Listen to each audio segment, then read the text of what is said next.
A lot of you know that I had a 2025 Acura MDX Type S that was kind of out of the blue. Wasn't really something I was expecting to get, and then I happened to fall into it. And I realized when I got that vehicle, it was one that I really wanted to hold on to. So as I was adding a ton of miles and as I was adding a lot of off-roading miles to it and modifying it, Double Apex Blue came out on the MDX.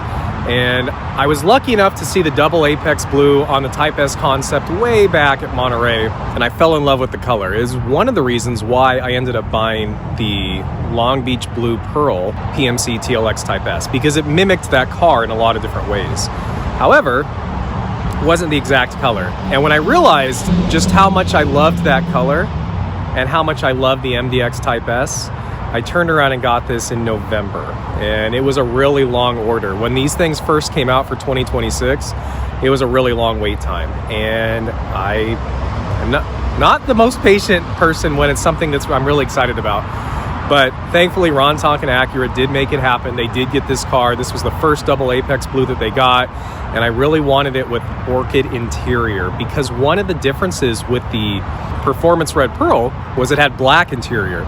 And black interior is really nice, but you do lose some of the inflection points that come on the seats and the interior because the black mutes itself with the rest of the leather.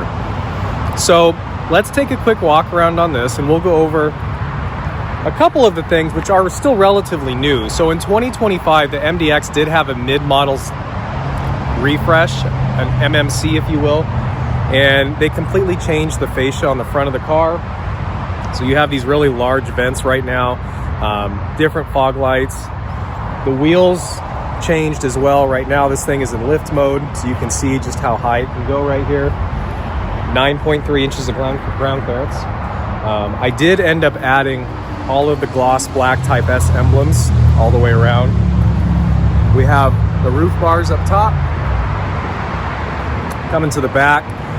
Similarly to what I did on the PRP, was I ended up getting the black emblems here, and this time I did swap this out.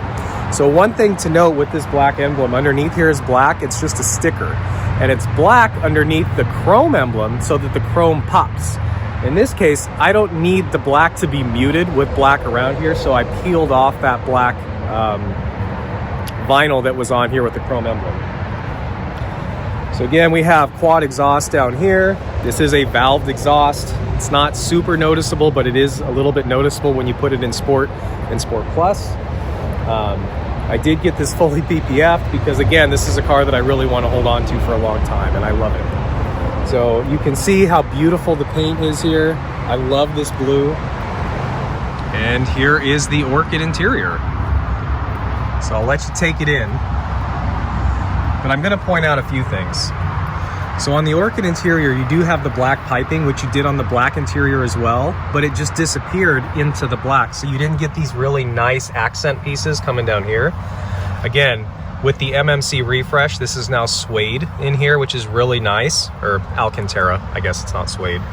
But now you can see the contrast, and the seats just look beautiful. So you have the Alcantara up here, you have it going along here, and you have it here. And it actually does hold you in really well. So when you have an Orchid interior, you do have the black stitching here, but the other stitching changes on the steering wheel. So now instead of red, even though it's a Type S, you have white Orchid stitching all the way around the wheel. You have white stitching now on the dash instead of red, which follows the dash all the way around.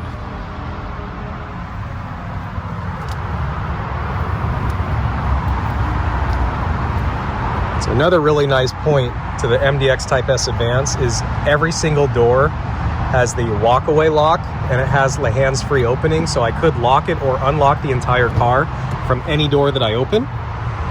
We have the sunshades back here, which are really nice if the dogs are ever in the back seat, which they have not been yet.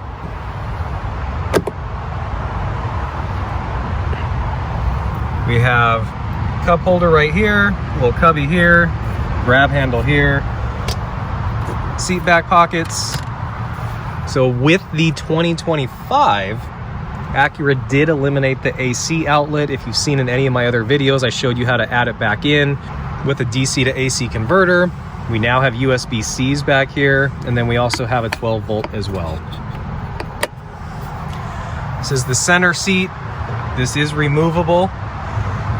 There are additional cup holders here, which is really nice, and then a small cubby.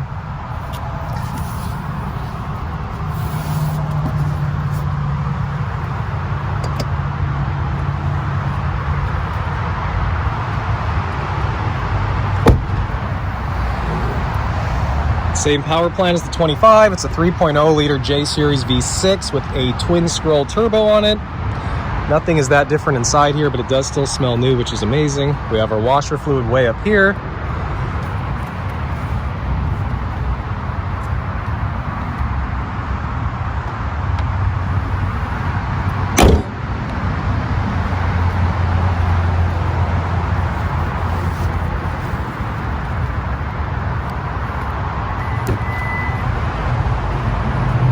Right now I have this set up for the dogs, so I do have these guys back here, but there's a decent amount of room. One of the things that I really like about the MDX Type S in the 4th gen is you have LEDs here, so when you're working in this area, you have light to see at night. Like all Hondas and Acura SUVs, this guy right here can flip over. You have a nice cubby hole down here with some essentials. I do have the spare tire kit, which lives behind here. That was an ad. And we have a nice little cubby over here. So one thing to note, on the Type S model, the battery is actually here for the vehicle. So if you ever need to access the battery, you got to come back here. Another nice touch point with the MDX Type S Advance, if you press this little button, you no longer have to press the tailgate to close it. It'll automatically close with proximity.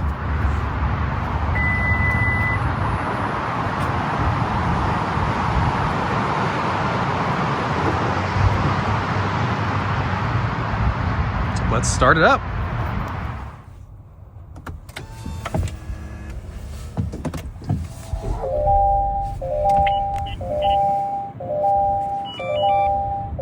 So taking a look at the left side over here, most of these are pretty standard. This does have a head-up display, which I will show you right there. This allows you to adjust the angle of the head-up display and again the brightness. We have traction control, dedicated parking sensor, and this is the brightness for the gauge cluster up there. Something that's missing here now is, unfortunately, this does not have a heated windshield. The Canadian model still does. So if you were to buy a Canadian MDX Type S, you would have a heated windshield coil all along here. This is really helpful in ice and snow. It's unfortunate that it's not in here any longer. Another big update is the audio system has moved away from ELS and is now Bang & Olufsen. And there are literally speakers everywhere in this car. And it sounds pretty good. So the really big update though is we no longer have a touchpad down here. So the True Touch interface is now gone. It's replaced with a wireless charging pad. We have a little cubby right here. Our same gear selector is here along with USB A and C right there for quick access. And now we have Google Maps and Google built in, which is really nice. It's really intuitive. And the really nice thing about this is when you sign into your Google account, it'll save any of the pins that you automatically have in here already, which is really cool. So of course we have a panoramic sunroof.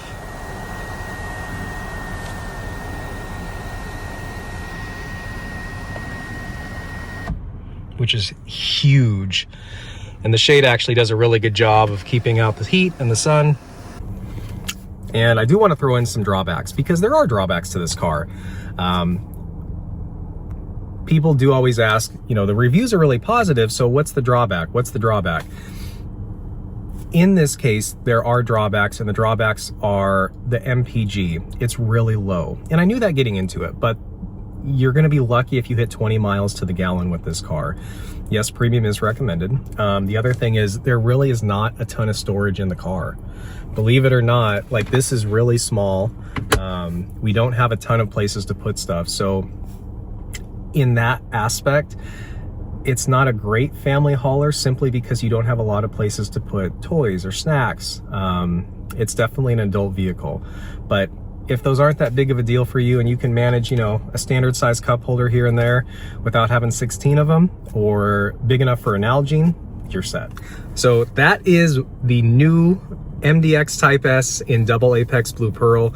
again with the Orchid interior. A lot of people were asking if I got a new car, why I got a new car, and it's a pretty simple answer. It was just desire. I ended up wanting this blue. I really wanted the Orchid interior. The only reason why I got rid of the red MDX Type S is because this is the one that really fit me a little bit better. It was unfortunate that it took me buying a car to realize I wanted something slightly different, but in the end, I'm really happy and I love this thing. So it definitely does not have many miles on it, even though I've had it for coming up on 6 months, but I'm so happy with it and love the air suspension, the raising, the lowering. The touch points are wonderful. So if anyone's in the market for an MDX Type S, definitely, I highly recommend it. Yes, they are spendy, but it is worth every penny. And if you end up needing a dash cam, I do have a discount in the video description down below for the FitCam X, which, as you can see, integrates really well with the OEM housing. So if you have any other questions about the MDX Type S, I've had a couple at this point, 2025 plus. Happy to answer any questions, and leave them in the comments down below. All right, thanks guys.